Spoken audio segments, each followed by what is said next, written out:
The village rested peacefully beneath the evening sky, as if the whole world had decided to whisper before night arrived. Warm light glowed from cottage windows, sunflowers nodded in the soft breeze, and along the winding path to one small garden, Toby was setting out on a grand adventure of his own making. To anyone else, Thunder was a beautiful hobby horse with polished wood, bright painted trim, and a saddle worn smooth by happy afternoons. To Toby, Thunder was far more than that. Steady, Thunder. The Dragon Marsh is just ahead, and I think the bridge trolls are awake today.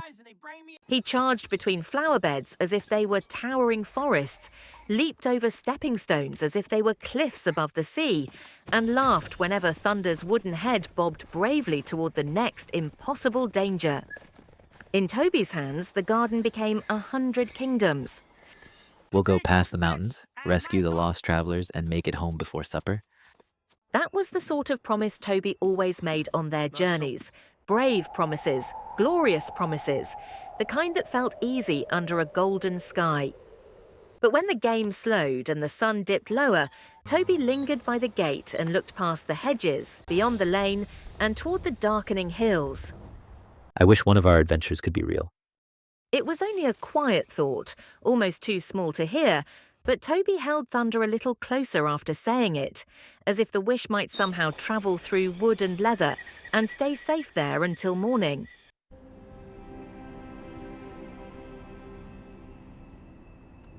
Evening settled over the village. One by one, windows brightened, doors closed, and the last birds vanished into the trees. Toby should have been asleep. Instead, he lay awake beneath his blanket, watching moonlight spill across the floorboards and listening to the gentle hush outside his window. The night felt different, not colder, not louder, just waiting. Thunder, do you feel it too? Thunder, of course, said nothing. He rested where Toby had left him, still and familiar in the pale blue light. But the feeling would not leave. Curiosity tugged at Toby until it grew too strong to ignore. At last he slipped from bed, pulled on his boots, took up Thunder, and crept toward the cottage door with the careful steps of someone who knew adventure often began by making sure no floorboards squeaked. The latch clicked softly. The garden opened before him like a secret it had been saving all day. Moonlight pooled on the stone path. Dew shimmered on every leaf. The flowers that had seemed cheerful and ordinary at sunset now glowed with a silvery edge, as though starlight had rooted itself in their petals.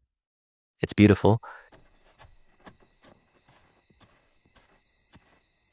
Even the air sparkled.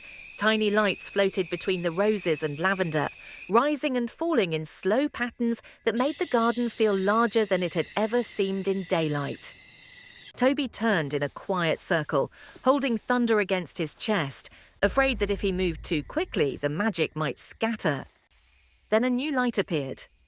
It was small at first, no brighter than a star reflected in water, but it moved with purpose, gliding through the garden in a winding ribbon of silver and blue. What is that? The tiny glow came nearer, and Toby saw crystal-bright wings, a shimmer of drifting sparks, and a butterfly unlike any he had ever seen. The silver butterfly circled once above his head, then floated down and landed delicately on Thunder's nose. You chose Thunder. The butterfly's wings opened. Silver light rippled outward in rings so soft and clear that the roses, the stones, and Toby's own hands seemed to shine from within. Toby, the hour has come. Toby froze, not because the voice was frightening, but because it sounded like moonlight learning to speak. You know my name? I know your wish, and I know the heart that made it.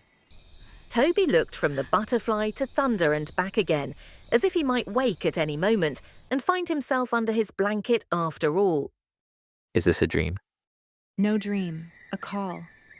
The silver butterfly lifted into the air. Its sparkling trail swirled around Thunder's carved mane, around the leather reins, around the polished curve of his wooden face. At first, nothing happened. Then Thunder's amber eyes flickered. Thunder? A warm glow spread through the carved wood. Fine patterns of silver light traced along Thunder's neck and saddle.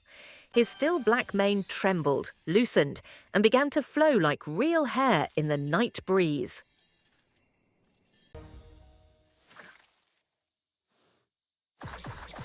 Toby stepped back so suddenly he nearly lost his footing. Thunder, you moved. Thunder lifted his head. He blinked once, then twice, as though waking from a long and patient sleep. I did. His voice was steady and kind, exactly the sort of voice Toby might have imagined for him 100 times. And yet hearing it for real sent a thrill racing from Toby's boots to the top of his head. You can talk. It seems I can. This is incredible. Toby laughed, then stopped, then laughed again because there was no other sensible thing to do when a beloved toy answered back beneath the moon. I knew you were special. And I knew you would come outside tonight. Toby stared at Thunder with wide, shining eyes. You knew? Not with words, more like a feeling, the sort that says a road is about to open. As if the night had been listening for exactly that, the garden began to hum. The flowers bent outward. The silver fireflies spun faster. Above the far end of the path, a circle of light gathered in the air and widened, bright as a little moon. Stars swirled inside it. Comets flashed past its rim. The center deepened into a shining tunnel of silver and midnight blue. A portal. Beyond it lies Hidden Valley. The name itself seemed full of distance and wonder. Hidden Valley is real. Hidden Valley is fading. Its heart crystal is gone. And without it, the valley is losing light, life, and song. Toby's excitement softened into concern. Can we help? Only if you are willing to be brave before you feel ready. Toby looked at the portal, then at Thunder, then back toward the cottage windows glowing warmly behind him. Home was there, safe, certain, just a few steps away. Ahead was everything he had ever wanted, and all at once it looked much bigger than a game. What if I'm not the one you need? Then we will find out together. The answer came so simply that Toby's breathing eased. He set one hand on Thunder's neck. The wood was no longer cool and still. It was warm with life. If Hidden Valley is in trouble, we can't just stay here. Then ride, Toby.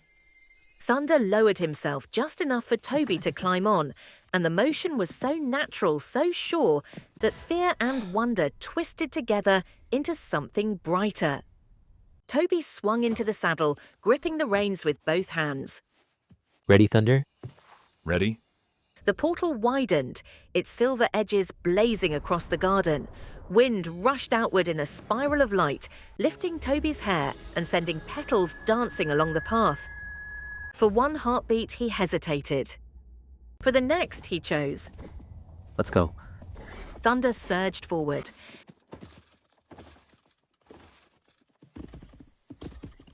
They burst into a tunnel of stars. Constellations wheeled around them like living lanterns. Rivers of colour streamed beneath Thunder's hooves. Comets arced overhead, and every beat of motion carried Toby farther from the quiet garden and deeper into a world where impossible things were not only possible, but waiting. We're really flying. Hold tight. This is only the beginning.